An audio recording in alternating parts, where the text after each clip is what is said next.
Қайырлы күн достар. Бүгін сіздермен мінсіз шығатын бисквиттің рецептісін бөлісетін боламын. Бұл бисквитпен кез келген туған күнге арналған торттарды жасауға болады. Бір жасағаннан осылай биік болып бисквиттеріңіз көтеріліп шығатын болады. Бұл бисквит ешқандай пештерді талғамайды, барлық пештерде бірдей пісіп көтеріліп шығатын болады. Егер де сіздің бисквитіңіз көтерілмей піскеннен соң түсіп кететін болса, міндетті түрде менің рецептіммен жасап көріңіз. Бір жасағаннан мінсіз шығатын болады.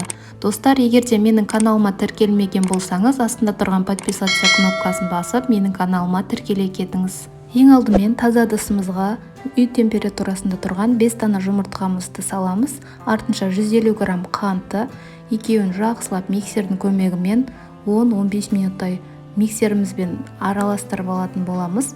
Біздегі миксердің көмегімен осылай көлемі ұлғаю қажет. Өзінің формасын ұстағанынша етіп миксерлейтін боламыз. Менде осылай 10 минуттай миксерде тұрды. Міне осылай дайын болғаннан соң осылай әдемі болып көтеріліп шығады. Сіздерде де осылай бисквиттеріңіз алдын ала осылай болу қажет. Бұл міндетті түрде осылай жақсылап көлемі ұлғайғаннан кейін барып, біз 150 грамм ұнымызды екіге бөліп араластыратын боламыз. Келесі кезекте біз миксерді қолданбаймыз. Миксердің орнына осындай силиконды лопатка немесе ағаш лопаткалардың көмегімен біркелкі етіп бір бағытта араластырып отырамыз. Біздің ұнымыз міндетті түрде араласу қажет. Алдын ала ұнымызды ситадан өткізіп алатын боламыз. Алдын ала мен ситадан өткізіп алып, сосын барып ұнымды екіге бөліп араластырып алдым. Сосын жақсылап біркелкі етіп араластырамыз. Араласып болғаннан соң дәм беруші ванилиніміздің бір пакетигі қолдансақ жеткілікті. Соны қосып, барлығын тағы да біркелкі етіп араластырамыз. Міне біздің бисквитіміздің тестасы дайын болды. Дайын болғаннан соң 20 дециметрлік формаға осылай астына фольганы 2 қабат етіп төсеп алатын боламыз. Барлығын жақсылап сыртына шығып кетпеуі қажет. Осылай формамызды дайындап болғаннан соң бисквитімізді құйып, алдын ала пешіміз 180 градуста конвекция режимінде қосылып тұру қажет. Кез келген пешті талғамайды, барлық пештерде пісе береді. Пештеріңізді міндетті түрде жарты сағат алдын қосып қойғандарыңыз дұрыс. Бисквитімізді осылай барлығын құйып болғаннан соң, бисквитіміз тегіс болу үшін біз таяқшаның көмегімен араластырып шығамыз. Осы лайфхакты сіздермен бөліскелі жатыр. Видеоларды да бөліскен болатынмын.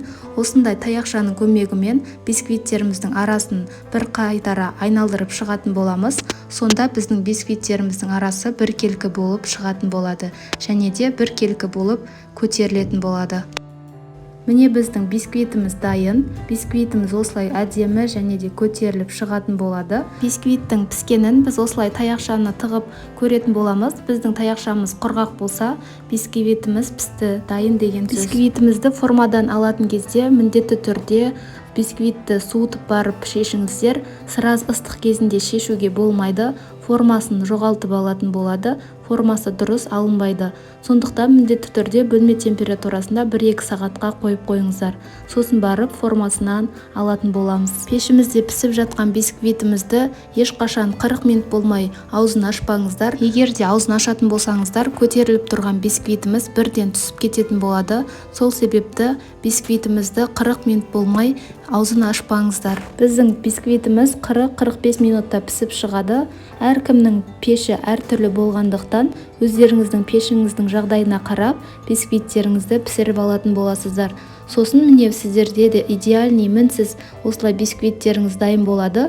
Бұл бисквиттермен кез келген туған күнге арналған торттарды жасап, үй жағдайында шығынсыз осылай торттарды жасап үйренсеңіз болады. Достар, егер де сіздерге рецепт пайдалы болса, лайк басып, астына пікірлеріңізді қалдыра кетіңіздер. Міндетті түрде сіздер де осылай бисквиттеріңізді пісіріп көріңіздер. Үйдегі күнделікті қолданып жүрген заттар барлығы құрамы қолжетімді.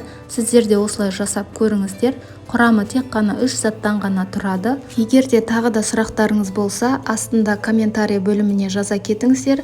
Мен сіздерге міндетті түрде жауап беретін боламын. Сіздерге видео рецепт пайдалы болса, лайк басып, менің каналыма тіркеле кетіңіздер. Менің каналымнан көптеген рецепттерді таба аласыздар. Құрамы қолжетімді заттардан осылай үй жағдайында сіздерде балапандарыңызға торт жасап қуантыңыздар. Бұл жерде мен бисквитімді 4 бөлікке бөліп алдым. Сосын барып тортымды жинайтын боламын.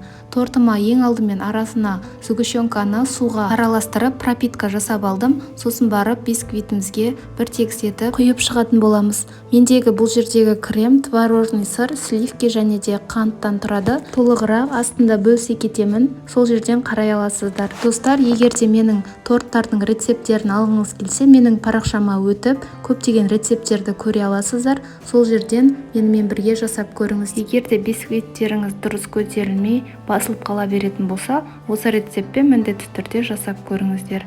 Және де достарыңызбен бөлісуді ұмытпаңыздар.